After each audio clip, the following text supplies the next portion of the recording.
Qual dos grandes corre mais risco nas quartas do Paulistão? Bom, não sei você, Bruno, mas para mim o São Paulo que corre o maior risco. O Palmeiras pega o adversário melhor credenciado, aquele que foi o melhor, de melhor campanha depois do próprio Palmeiras, o que é uma das grandes bobagens desse esquema do campeonato que todo mundo assina, mas é uma grande bobagem, né? Mas o São Paulo é mais irregular. E o Água Santa teve o mesmo número de pontos que o São Paulo. E não jogou menos que o São Paulo. Então eu vejo o pior jogo, o jogo mais incerto com relação ao resultado, o do São Paulo. Não sei o que você pensa. O jogo mais difícil, o regulamento obriga, porque os 4 primeiros da classificação geral vão se enfrentar, né, o Palmeiras, o São Bernardo, o São Paulo e o Água Santa foram as 4 melhores campanhas e por estarem no mesmo grupo eles vão se cruzar. Então o jogo único ele abre sempre, acho que uma possibilidade de uma zebra, um gol do time teoricamente mais fraco no início, você já obriga o outro a fazer 2 gols para não levar para os pênaltis. E ter que fazer 2 gols em menos de um jogo inteiro, toma um gol com 10 minutos, você tem 80 para fazer 2 gols e a pressão é toda sua. Então o jogo único abre essa possibilidade de zebra sempre, mas na teoria o jogo do São Paulo é mais difícil porque o Palmeiras tem um adversário forte, mas o Palmeiras é o time mais forte do Campeonato Paulista, é o time mais forte de São Paulo. O São Paulo é melhor que o Água Santa, mas a diferença é menor do São Paulo para o Água Santa em relação ao Palmeiras com o São Bernardo.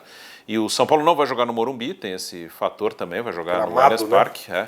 Então dá uma equilibrada maior no jogo. Acho que é o jogo que, antes de começar, na teoria, é o jogo mais equilibrado. Então, nesse quadro que você colocou de um gol da zebra, se o Palmeiras tomar um gol do São Bernardo nos primeiros 5 minutos, eu acho que a torcida não vai ficar tão assustada. Tem tempo, o Palmeiras tem alternativas e tal. Se o Ituano fizer um gol no Corinthians, da mesma forma. Bragantino e Botafogo já não sei, também não é tão, né? Agora, se o Água Santa fizer um gol no São Paulo nos primeiros 5 minutos, aí a torcida já vai entrar em desespero, que conhece o histórico do São Paulo, inclusive recente no jogo contra o São Bernardo no Morumbi. Muito pelo que São Paulo dos últimos anos, é um time que ganhou muito pouco nos últimos anos, tem esse lado emocional. Acho que na bola hoje o São Paulo não joga menos que o Corinthians, mas o Corinthians é um time que, principalmente porque ele vai muito bem em casa, tem uma certa confiança. É provável que o Renato Augusto não jogue, isso tem um peso grande. Diminui a confiança. Isso tem um peso grande. Mas o Corinthians em casa ele tem um histórico, até o último jogo com o Santo André, ok, não era um jogo que valia a classificação, mas é um jogo que o Corinthians saiu atrás e conseguiu buscar o resultado, virou 3-1, jogou bem. O Corinthians normalmente em casa ele joga muito bem, o problema do Corinthians é fora de casa, e já há um bom tempo, acho que isso aí vem desde 2021, pelo menos ainda com o Silvinho de treinador. Ainda, eu lembro até uma entrevista que o Silvinho dá, que o entenderam muito mal, né? Havia uma má vontade muito grande com o Silvinho, que ele dá no último jogo do Brasileiro de 21 em Caxias do Sul com o Juventude. O Corinthians perde do Juventude em Caxias, o Juventude se salva do rebaixamento, inclusive derruba o Grêmio.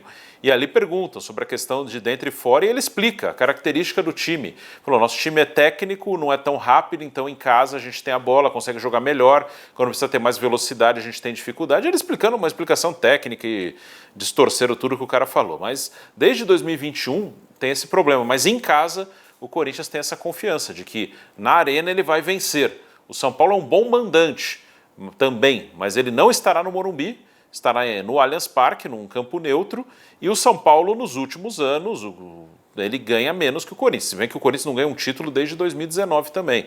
O São Paulo até ganhou em 21. E o Corinthians, se tirar estadual, ele não ganha desde 2017. Mas se tirar estadual, o São Paulo não ganha desde 2012. Então tem um peso maior em cima do São Paulo num momento decisivo. Esse problema emocional do São Paulo é Sim. pesado, né? O Corinthians, sei lá, eu não consigo ver o Ituano criando problemas, né? O Ituano, ele jogou um campeonato muito ruim, né? Ele fez menos pontos que o Santos. Então, menos pontos que o Santos. Ele jogou contra o Santos com uma certa autoridade. Sim. Ele ganhou bem do Santos, mas o Santos está numa situação e ainda terrível, assim fez 12 pontos, o Santos fez 14. Pois é.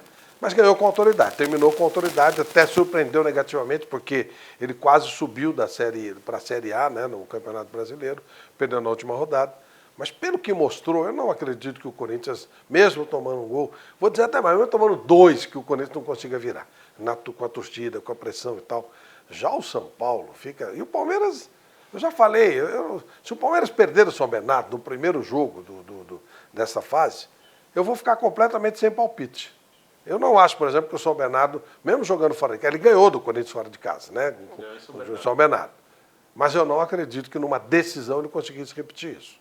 Então eu ficaria assim, sem palpite. Para mim, o campeão é o Palmeiras. É o melhor time. Quem vai ser o adversário é que me deixa uma certa dúvida. E o São Paulo, ele passa uma insegurança impressionante, embora contra o Palmeiras não, né? Contra o Palmeiras ele costuma jogar um bom futebol. Mas realmente o problema do São Paulo são os jogos menores. E esse é um jogo que tem cara de dar zebra para o São Paulo se tomar um gol no começo. São Paulo tem muita pressão por resultado, por ganhar jogo, e até uma pressão muito, até interna, assim, eu acho que é até o ambiente do clube.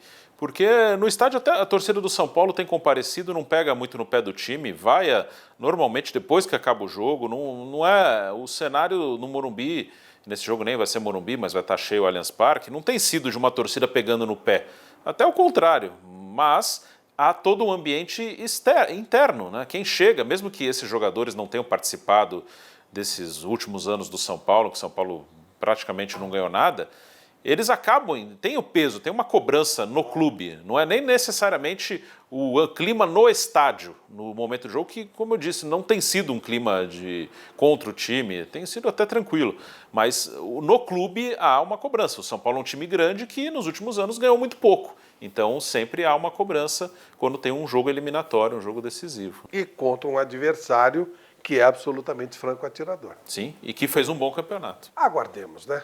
Um abraço a todos.